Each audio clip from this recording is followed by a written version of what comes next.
का रे हमार कपड़ा नहीं से धोला का? हमारा से केहू नइखे कहला कि कपड़ा धोवे के बा और रहल बात कपड़ा के तो अब सब केहू अपन अपन धोई। बताओ सन, बुढ़ापा में हमसे कपड़ा धोवाई कि धोए के कहतार सन?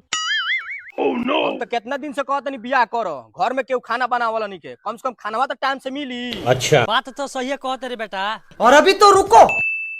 ए भैया बाबूजी गइल बा अंतर खातिर लड़की देखे, अगर पसंद पड़ जाई तो तारा दहेज में अपाची मिली तबे शादी करी हो, न तो मत करी हो। रे हम एगो लड़की देख के आओ तनी, कल तनी जाके देख लिया सन। अरे बाबूजी अगर लड़की तारा पसंद बिया तो समझो हमनियो के लड़की पसंद बिया। बाबूजी दहेज कितना देतार सन? दहेज कहाँ देतार सन? बिना दहेज के शादी होई। हमरा अपाची ना मिली तो हम शादी ना करेम। रे तोरा से के कह दियल तोर शादी होता, हम अपन शादी करता।